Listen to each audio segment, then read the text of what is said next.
Assalamualaikum warahmatullahi wabarakatuh. Perkenalkan, nama saya Zahra Fitrinayah dengan NIM 100112821266067.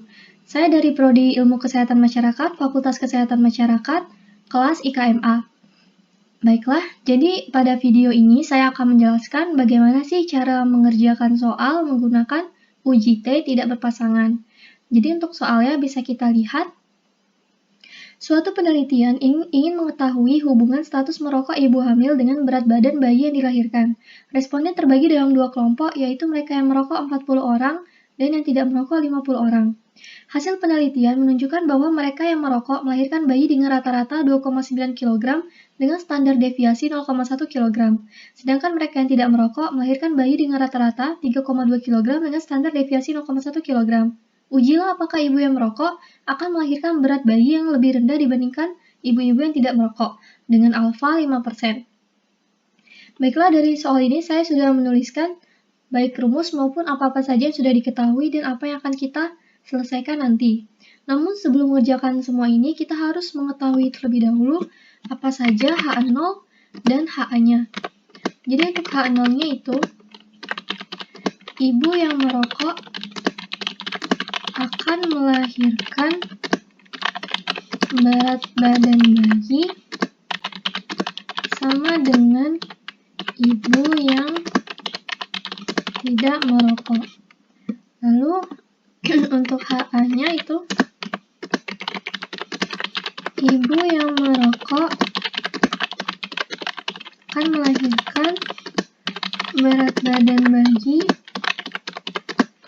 lebih rendah dari ibu yang tidak merokok. Baiklah, di sini kita sudah mengetahui HA0 dan HA-nya. Selanjutnya kita akan mulai mengerjakan. Namun perlu diketahui di sini bahwa sebenarnya kedua rumus ini bisa saja digabungkan. Namun karena saya lihat di contoh video itu dipisah, jadi saya buat dipisah saja. Oke, jadi sebelum kita mencari T hitung, kita harus tahu dulu SDP kuadrat ini, karena nanti rumus SDP kuadrat ini hasilnya akan kita masukkan ke sini. Nah, namun karena di T hitung ini kita bisa mengerjakan ini terlebih dahulu, jadi kita selesaikan yang bagian atasnya terlebih dahulu.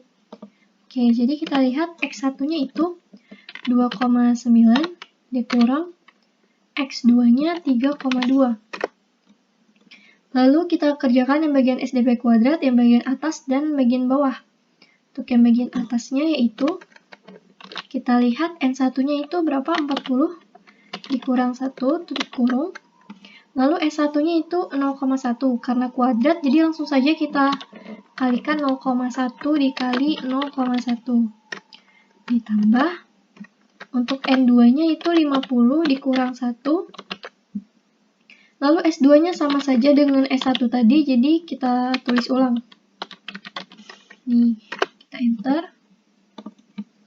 Oke, selanjutnya kita kerjakan yang bagian bawahnya. N1-nya 40 ditambah N2-nya 50 dikurang 2. Mohon maaf, lupa menuliskan sama dengannya.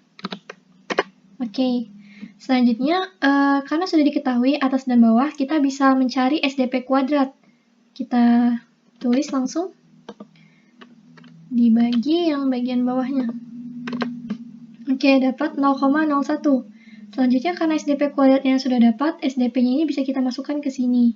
Namun sebelum mengalihkan SDP kuadrat ini, kita harus tahu dulu nih rumus yang sebelah sini. Selanjutnya kita kerjakan lagi. 1 dibagi S1-nya 40, N1-nya 40. Lalu ini dibagi N2-nya 50. Jangan lupa sama dengan ya, teman-teman. Oke, sama dengan. Nah, sudah. Selanjutnya, karena sudah diketahui keduanya ini, kita kalikan langsung. Oke, langsung kita kalikan saja. Dikali ini. Baiklah, sudah dapat. Selanjutnya, ini ada akar di sini, jangan lupa ya. Selanjutnya kita akarkan hasil dari perkalian tadi. Kita akarkan, cara mengakarkan yaitu sama dengan SQRT, buka kurung, langsung kita pencet saja. Oke, sudah dapat hasil akarnya ini. Nah, karena sudah diketahui semua nih bagian bawah dan bagian atasnya, kita bisa mencari yang namanya T hitung. Langsung kita tulis saja T hitung. Cara mencari T hitungnya ini dibagi kan tadi. Nah, ini yang atasnya sudah dapat, yang bawahnya juga sudah dapat. Oke, langsung kita bagi. Sama dengan kita sudah tahu T hitungnya minus 14,142. Nah, selanjutnya kita akan melakukan uji hipotesis. Nah, kita mau tahu nih apakah H0 ditolak atau diterima. Caranya yaitu dengan cara menghitung T-tabel. Kita lihat di dalam T-tabel. Nah, ini sudah saya potong di bagian T-tabelnya. Kita lihat di sini. Di bagian T-tabel itu, kita perlu yang namanya alfa. Alfa diketahui tadi ya, 5% artinya 0,05. Lalu DF-nya harus tahu juga nih. Nah, untuk DF ini apa sih itu DF? Nah, DF itu yang bagian ini nih, DF. 88 ini. Nah, jadi yang bagian bawah ini namanya DF ya.